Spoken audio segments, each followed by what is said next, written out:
सब कुछ जहां का तहां थम गया। गति महेश बाबू के हृदय की बंद हुई थी, पर चाल जैसे सारे घर की ठप हो गई। अधूरा बना हुआ मकान और अधकचरी उम्र के 3 बच्चे।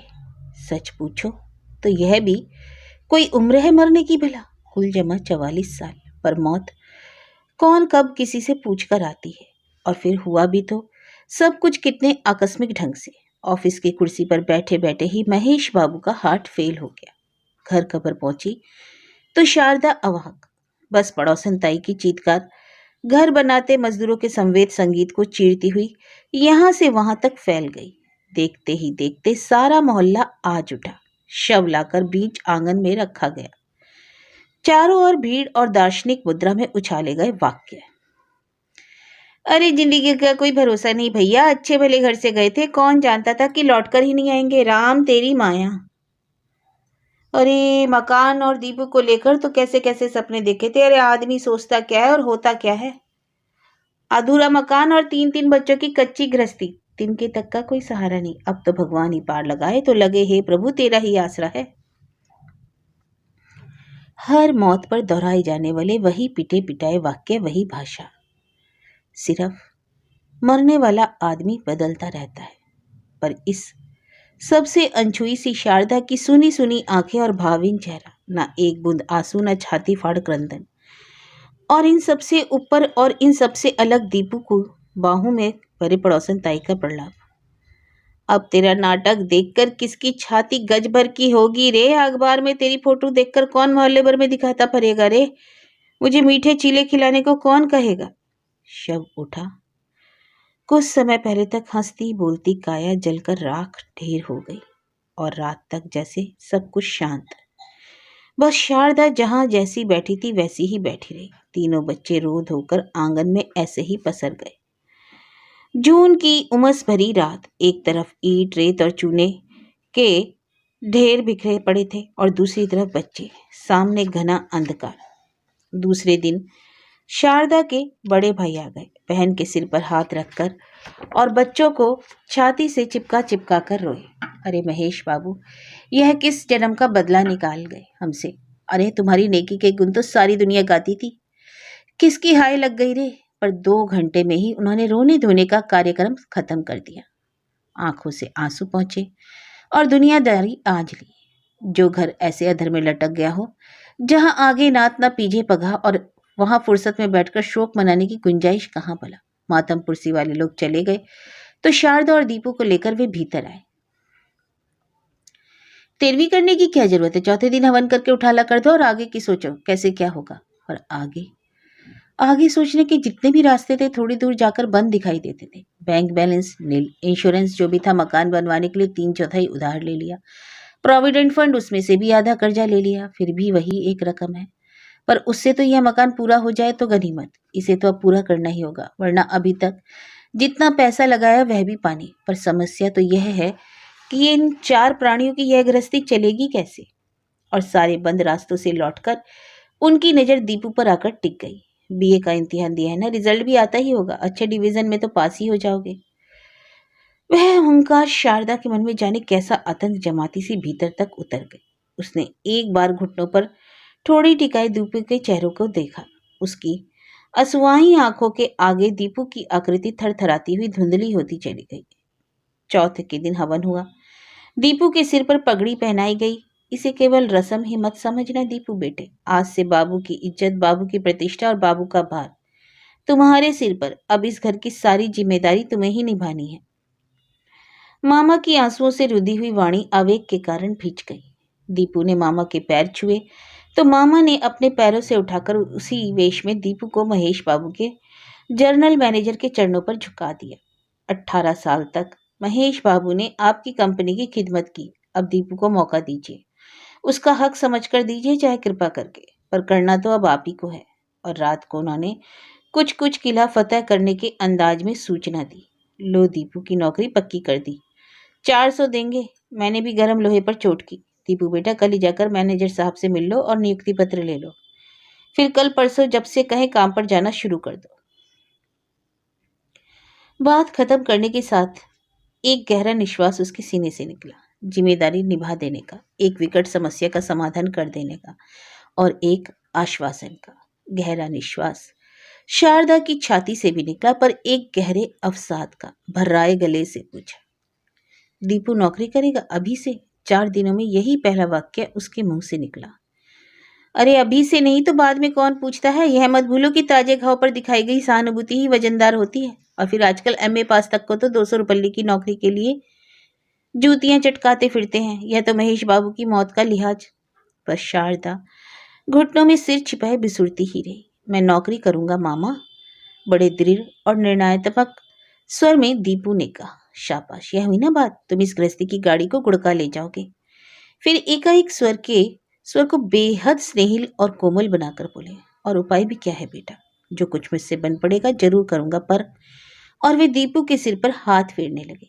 इसके बाद अनेक हिदायतें, अनेक आदेश। पैसा हाथ में आते ही मकान बनवाना तुरंत शुरू कर देना, राजू मीनू की फीस माफ करवा लेना, सारे खर्चे में कटौती कर देना। शारदा केवल सुनती रही। जिस घर में आज तक कोई भी काम उसकी इच्छा के खिलाफ नहीं हुआ और उसकी सलाह के बिना नहीं हुआ, वहां अब उसे केवल दूसरों के आदेश पर चलना है। पहली बार उसे स्थिति की भयानकता का एहसास हुआ। पहली बार लगा कि उसके पति मर गए हैं, उसके सुख चैन और अधिकारों की सीमा समाप्त हो गई है। रात शायद आधी से अधिक बीत गई। चारों ओर निपट सन्नाटा, कहीं पत्ता तक नहीं हिल रहा। पर शारदा के मन में जैसे तूफान उठा हुआ है। एक दूसरे पर उभरते हुए दृश्य, एक दूसरे को काटते हुए वाक्य। नाटक समाप्त हो गया। उत्पल दत्त प्रमुख अतिथि के रूप में भाषण दे रहे थे। दीपक की अभिनय कला, दीपक की प्रतिभा, दीपक के उज्जवल भविष्य की कामना, फिर प्रशंसा और बधाइयों का दौर। आपका बेटा बहुत बड़ा कलाकार बनेगा। बनेगा? अरे he is a born artist. दूसरे दिन सारे अखबारों में दीपक की फोटो, दीपक की सराहना। महेश बाबू घर घर जाकर अखबार दिखाते फिर रहे।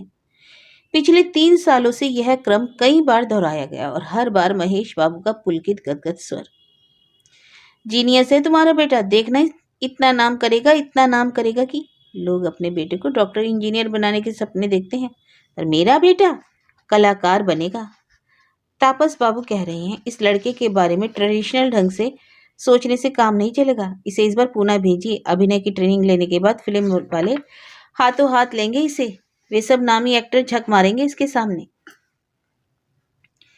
पिछले 3 नाटकों में कुंतल ही हीरोइन का रोल कर रही है। अक्सर घर आती रहती है। महेश बाबू रसभीनी आवाज में कहते हैं, देख लेना घर में ही ये हीरोइन बनकर आएगी। शारदा केवल मुस्कुराती है। दीपू की आंखों में कैसे कैसे सपने तैरने लगे हैं। उसके सपनों की छाया हर किसी की आंखों में दिखाई देने लगी। मीनू अपने दीपैया को अमिताभ बच्चन समझने लगी। दीपू की सफलता और यश से छाती फुलाए फुलाए राजू अपने दोस्तों में हीरो बना घूमता है।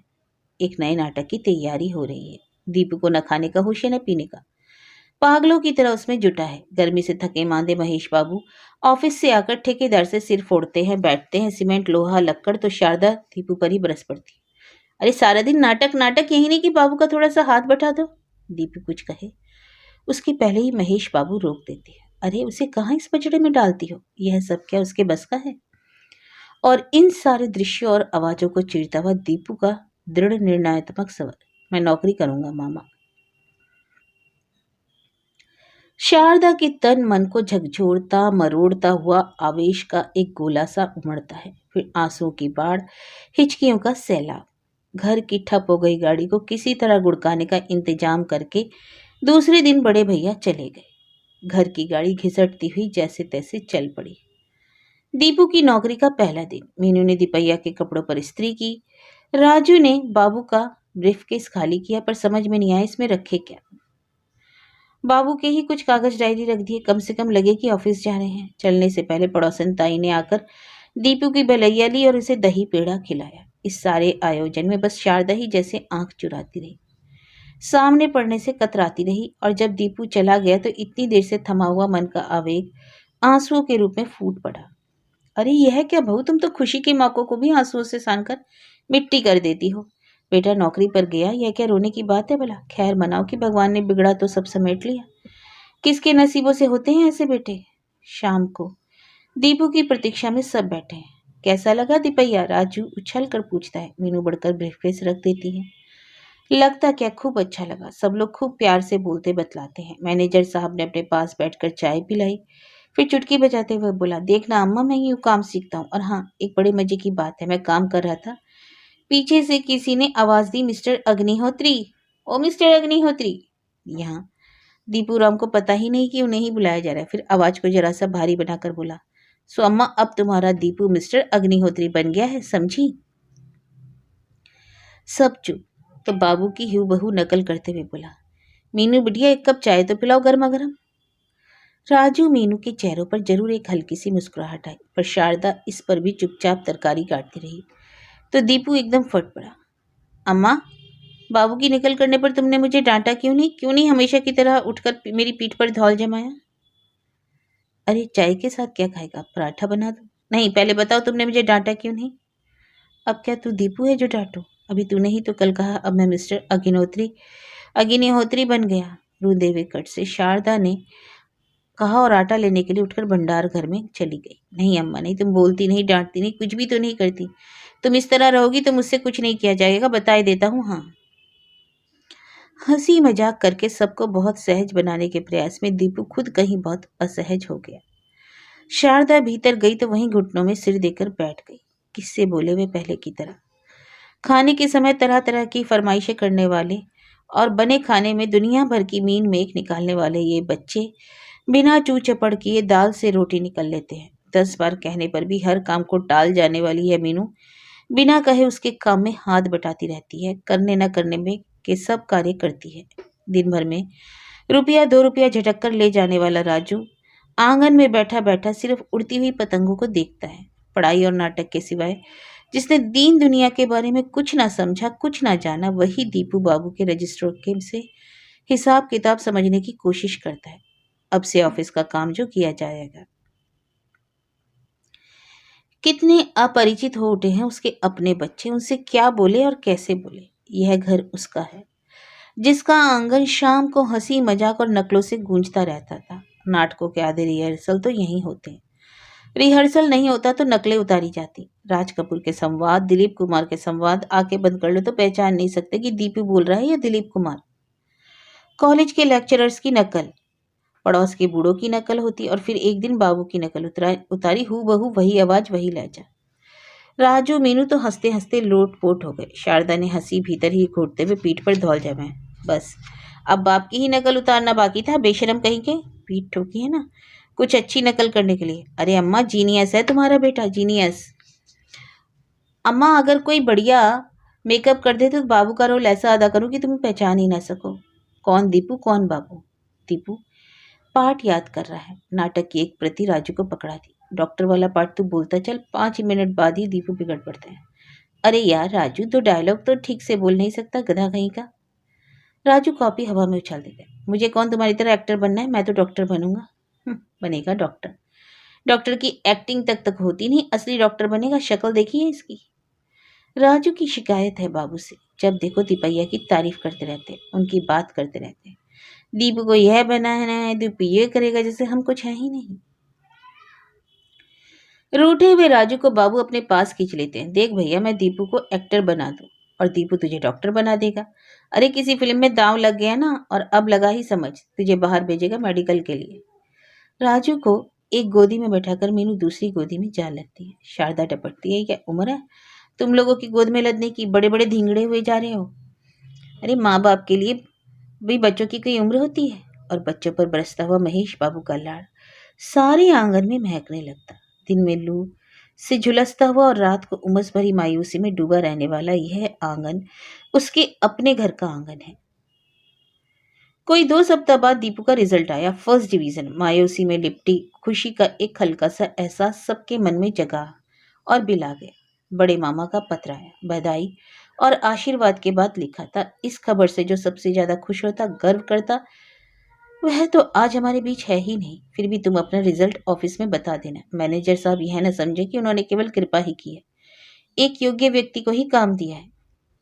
पीएफ के पैसे के लिए पीछे लगे रहना, मिलते ही मकान का काम शुरू करवा देना। सबसे ज्यादा चिंता तो मुझे मकान की है, वह बन जाएगा तो तुम लोगों का आधा संकट टल जाएगा, समझो। मैं जल्दी ही आने की कोशिश करूंगा। कल भास्कर, कपिल और दबे आए थे, पर शायद संकोचवश असली बात नहीं कर पाए। आज तापस बाबू खुद आए। तुरुप का पत्ता हाथ लेकर कुंतल स्थिति की नजाकत को समझते हैं, इसलिए स्वर में संकोच जरूर है, पर आग्रह जैसा कुछ नहीं। मिठास से लिपटा आदेश, अब रिहर्सल में आना शुरू करो। दिल्ली में होने वाले ऑल इंडिया कंपटीशन के लिए एंट्री भेज चुके हैं, समय बहुत कम रह गया है। शारदा के चेहरे पर घिर आई भय की हल्की सी छाया को उनकी तेज आंखें भांप लेती हैं। आप चिंता न करें भाभी, पहले की तरह रात दिन वाले रिहर्सल अब नहीं होंगे। दीपू ऑफिस के बाद ही आया करेगा। फिर एक क्षण रुककर बोले, इस नाटक से कटने मत दीजिए, वरना आप तो जानती हैं नाटक ही इसका प्राण है। ऑफिस का काम जितना जरूरी है, नाटक का काम भी उतना ही। तापस और कुंतल दीपू को अपने साथ ही ले गए। शारदा जानती है कि नाटक दीपू के लिए काम नहीं, नशा है। जब चढ़ता है तो भूत की तरह सवार हो जाता, फिर उसे दीन दुनिया किसी का होश नहीं रहता। शारदा जब कभी इसे पागलपन कहती थी तो महेश बाबू कहा करते थे, यह लगन है शारदा, लगन। कहाँ होती है इस उम्र में बच्चों में ऐसी लगन? फिर बिना लगन के कोई बड़ा काम होता है भला? लेकिन अब यदि दीन दुनिया को भूल गया तो, और यदि दीन दुनिया के चक्कर में नाटक से कट गया तो, और इन दो तो की जकड़ में शारदा का मन ऐंठने लगा। दूसरे दिन शारदा उठी तो देखा दीपू आंगन में टहल टहल कर कुछ पढ़ रहा है। इतनी सवेरे सवेरे उठकर क्या पढ़ा है? अपना पाठ याद कर रहा हूँ। सचमुच तापस दा ने बहुत बढ़िया नाटक लिखा है। यह रोल करने के बाद अम्मा देखना हल्ले हो जाएंगे दीपक अग्निहोत्री के। और शाम को ऑफिस से आते ही ब्रीफ केस, जूता मोजा अलग दिशाओं में उछाले। आ जाओ राजू, मीनू रिहर्सल शुरू। अम्मा तुम बैठकर देखना। राजू मीनू दूसरे पात्रों के संवाद पढ़ रहे और दीपू अपने। इतने दिनों में शारदा के चेहरे की रेखाओं का तनाव अपने आप पिघलने लगा और घर पर फैले अवसाद की एक परत जैसे किसी ने हटा दी। 1 तारीख दीपू ने शारदा के हाथ में तनख्वाह रखते हुए कहा, ये मेरे 15 दिन की तनख्वाह है, 200 रुपये, और ये बाबू की 5 दिन की तनख्वाह के 250 रुपये। वाह रे दीपू मास्टर, क्या कीमत है तुम्हारी। फिर एकदम गंभीर होकर बोला, अम्मा अब इन्हीं रुपयों से घर चलाना है, सब कटौती कर दो। पीएफ का चेक भी कल मिल जाएगा, बस 2 दिनों के बाद मकान शुरू। राजू को भेजकर मिश्रा काका को बुलवा लो, आकर अपनी ठेकेदारी संभालें। रुका हुआ मकान फिर बनने लगा। मजदूरों की आवाजाही, ठेकेदार मिश्रा जी की गुहार पुकार। शाम को दीपू आया तो मिश्रा जी ने कहा, भैया चलकर मजदूरों को मजदूरी बांट दो और आज का काम भी जरा नजर से गुजार दो। कौन मैं? और नहीं तो क्या, हमारा तो महेश बाबू से भी कॉल था। पैसा कौड़ी के हाथ नहीं लगाएंगे, मजदूरी तुम बांटो, सामान तुम ला कर दो, काम देखो और कसर हो तो हमें बताओ। पर काका मैं तो कुछ जानता नहीं समझता नहीं, यह सब मुझसे कैसे होगा? अरे होगा कैसे नहीं, महेश बाबू करते थे कि नहीं? पर मैं तो बाबू नहीं हूं ना काका। हमारे लिए तो भैया तुम्हारी महेश बाबू हो और तुम ही, और हो क्यों नहीं। जिस दिन महेश बाबू की पगड़ी सिर पर धर ली उसी दिन तुम महेश बाबू बन गए। और उन्होंने सामान की एक लिस्ट पकड़ाते हुए कहा, तुम खाची लो, हम साथ चलेंगे, सब सामान दिलवा देंगे, 4 दिन में तुम खुद लायक बन जाओगे। और 8 बजे के करीब दीपू जब लोहा लक्कड़ कील की आटों की दुकान से चक्कर लगाकर लौटा तो एकदम पस्त हो चुका था। काका रोज रोज अब क्या मुझे यही सब करना पड़ेगा? अरे भैया अपने मरे बिना कहीं स्वर्ग दिखा है? और मिश्रा काका ने कोई 10 दिन में ही दीपू को स्वर्ग दिखा दिया। रुका हुआ मकान फिर बनना शुरू हुआ, पर जो नाटक शुरू हुआ था वह जहाँ का तहाँ रुक गया। मामा आए तो गदगद। मकान का मुआयना करने के बाद बड़े संतुष्ट भाव से दीपू की पीठ थपथपाते रहे, शारदा तेरा बेटा तुझे पार लगा देगा। कितनी होशियारी से सारा काम संभाल लिया, लगता ही नहीं कि महेश बाबू नहीं है। फिर जाने क्या सोचकर वाक्य अधूरा ही छोड़ दिया। राजू मीनू के स्कूल खुल गए तो उनकी जिंदगी फिर लौट आई। नई कक्षाओं में जाने का उल्लास, नई किताबें खरीदने का उत्साह, हम उम्र साथियों का साथ। पर दीपू, शारदा बोलती कुछ नहीं, सिर्फ देखती है। महेश बाबू के कमरे में बैठकर सवेरे सवेरे ऑफिस की फाइलों में डूबे हुए दीपू को, ऑफिस जाते हुए दीपू को, मिश्रा काके के साथ मगज मारते हुए दीपू को, ट्रक से सभी सीमेंट की बोरियां उतारते हुए तो कभी ईंटें गिनकर रखवाते हुए दीपू को, रात में देर तक हिसाब लिखते हुए दीपू को। उसके मन में जाने क्या कुछ कचुटता रहता है। रह रहकर एक घटना मन में उभरा है। वह रसोई में कुछ काम कर रही थी कि बाहर से दीपू के खांसने की आवाज आई। खांसी क्या थी, जैसे खांसी का दौरा। शारदा झपट कर बाहर आई, घुटनों में पेट दबाए, हथेलियों में माथा थामे दीपू खांसता रहा बुरी तरह, चेहरा लाल, आंखों में आंसू। खांसी क्या लगता था अंतड़ियां बाहर निकल जाएंगी। सख्ते में आई शारदा पीठ मलने लगी। कब हुई तुझे ऐसी खांसी? पहले तो कभी नहीं सुनी। घबराहट के मारे उसकी आंखों में आंसू आ गए। खांसते खांसते कहीं सांस ही ना उखड़ जाए दीपू की। 2 मिनट तक शांत रहकर दीपू ने अपने माँ को साधा, फिर झटके से खड़े होकर हंसता हुआ बोला, रिहर्सल है माँ, रिहर्सल। क्या? फटी फटी आंखों से उसकी ओर देखती हुई शारदा जी, एक बूढ़े भयंकर दमे के मरीज का रोल करना है, समझी? फिर सामने हंसता हुआ बोला, मानती हो ना तुम्हारा बेटा जीनियस है? जीनियस की दुम, प्राणी निकल गए मेरे तो। इसका मतलब मेरी एक्टिंग का कमाल है। लाड़ में आकर दीपू ने अपनी दोनों बाहें माँ के गले में डाल दी और हंसने लगा। दीपू की हंसी से एक क्षण पहले का तनाव झटके से गायब हो गया और सब कुछ सहज हो गया। पर अब ना तो कोई झटका लगता है, ना कुछ सहज होता है। ईंट पर ईंट धरी जाने लगी और दूसरे तल्ले की दीवारें ऊपर उठने लगी, लेकिन नीचे वाला तल्ला जैसे और नीचे धसकने लगा। 1500 में चलने वाली गृहस्थी को कुल 400 में चलाना कोई आसान काम नहीं था। बरसों की आदतें अंकुश लगाने पर भी दगा दे जाती। जब तक कड़की का कोड़ा नहीं पड़ा था, सबका मन एक दूसरे के लिए उमड़ता रहता, एक दूसरे को संभालता रहता। लेकिन अब अम्मा तुमने 200 रुपये पीएफ के रुपए में से खर्च किए थे, क्या करती? राजू मीनू की किताबें, मीनू की 2 जोड़ी यूनिफॉर्म, यह सब बताने की जरूरत नहीं। बीच में ही काट कर दीपू तेजी से कहता, बस इतना जान लो कि इस पैसों को छुओगी भी नहीं। जानती हो ना, मिश्रा काका के बताए हिसाब से तो बाबू के इन रुपयों से भी मकान पूरा नहीं होगा। और तुम हो कि कहाँ से आएगा पैसा? अरे मुझे क्या कहते हो, सब अपने पेट पर पुट्ठियां बांध लो। शारदा का दो टूक जवाब। और खर्च कम करो, दूध बंद, खाने में कटौती। 60 की जगह 25 पावर के बल्ब। पर इस दमतोड़ महंगाई में खर्चा है कि चलता ही नहीं। ना ना करके भी 150 रुपये मकान के रुपए में से निकल जाते हैं। दीपू खींचता, चिल्लाता, फिर हताश हो जाता। पर जब शारदा हताश होती तो हंसता और हौसला बंधाता। बस कुछ महीनों की बात है अम्मा, मकान के खत्म होते ही नीचे का मकान किराए पर उठा देंगे। 600 ना मिले तो 550 तो कहीं नहीं है। ऊपर का 3 कमरों वाला सेट 300 में और हम 2 में रह लेंगे। बस फिर पहले जैसे ठाट। और यह हवाई आश्वासन 8-10 दिनों के लिए सबके मन का पैनापन काट देता। राजू मीनू अपनी जरूरत की चीजों की सूची कुछ महीनों के लिए स्थगित कर देते। शारदा फिर कतर ब्यौत में लग जाती। 4 महीनों में दीवारें उठ गई, छत भी पड़ गई, पर रुपया खत्म। बनता मकान फिर ठप हो गया। दीपू परेशान। उसे कर्ज भी कौन देगा? बस मामा का ही भरोसा है। उनके आश्वासन भरे पत्र आते, पूरी कोशिश कर रहा हूँ, इंतजाम होते ही पैसे भेजूंगा, पर रुपए नहीं आते। मकान बन रहा था तब सबके पास जैसे अपनी उम्मीदें टिकाने का एक सहारा था। वह बंद हुआ तो गहरी निराशा ने सबको बुरी तरह काट दिया, अपने भीतर से भी, आपस में, एक दूसरे से भी। राजू दीपू की अनुपस्थिति में खुलेआम चिल्लाता, मकान मकान गाड़ दो इसे, इस मकान में सारा रुपया इन दीवारों में फूंक दिया। शारदा झिड़कती तो उसे भी टके सा जवाब पकड़ा देता। दीपू ऑफिस से आकर राजू मीनू को नहीं देखता तो पूछता, कहाँ जाते हैं आजकल रोज रोज? पड़ोस में, जब देखो घुसे रहते, पढ़ना लिखना नहीं है क्या इन्हें? शारदा चुप रह जाती, पर राजू चुप नहीं रहता। पढ़ना लिखना इन दियों जैसे चुंधे बल्बों में पढ़ सकता है भला कोई? किताबें हैं हमारे पास जो पढ़ ले। दीपू तमतमाकर रह जाता। राजू थाली सरकाकर उठ जाता, रोज रोज वही आलू की रसेदार सब्जी और सूखी रोटी नहीं खाना हमें। मीनू आजकल उसकी चेली हो रही है, वह भी उठ जाती, खैर मनाओ, यह भी खाने को मिल रहा है, वरना भीख मांगते नजर आते। अरे मांग लेंगे भीख तुम लोग ताजमहल चिनाओ बैठकर। शारदा गुस्से से थरथराते हाथ को थाम लेती किसी तरह, और आंखों में जैसे अंगारे बरसने लगते। रात 9 बजे राजू और मीनू घर में घुसे। कहाँ गए थे? प्रश्न की बंदूक। सिनेमा। बिना झिझक के राजू ने एक एक अक्षर पर जोर देकर कहा और साथ ही जोड़ दिया, पैसे अम्मा से नहीं लिए, शिबू ने दिखाया अपनी तरफ से, वरना एक लेक्चर और सुनो। तड़ाक। दीपू का एक भरपूर हाथ राजू के गाल पर।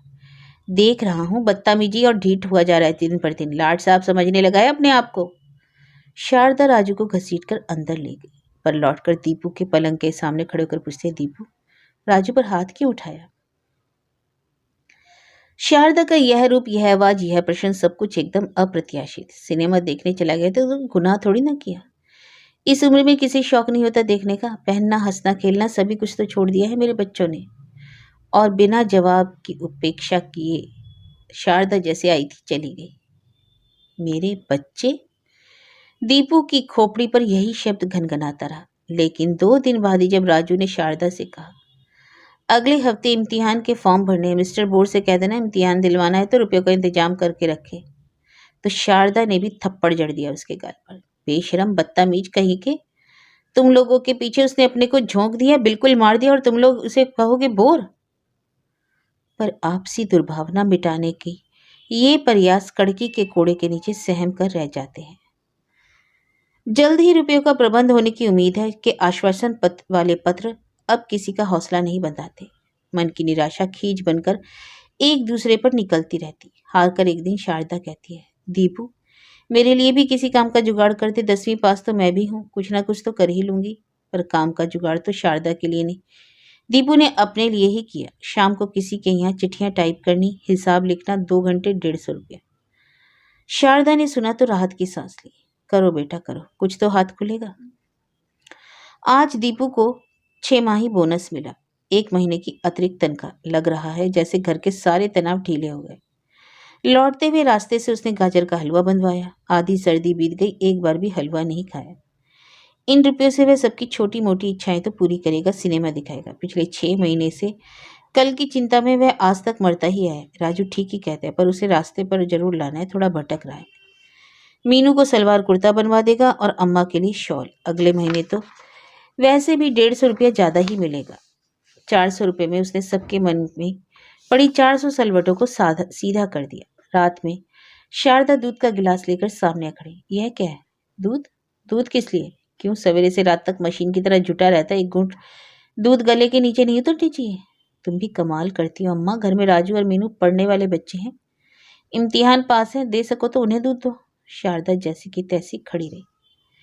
दीपू की आवाज दीपू के चेहरे में कुछ ढूंढती सी। 2 महीने बाद एक दिन अवतार की तरह मामा प्रकट हुए, पक्का और बढ़िया इंतजाम करके। अग्रवाल ट्रेडिंग कंपनी है खासी बड़ी।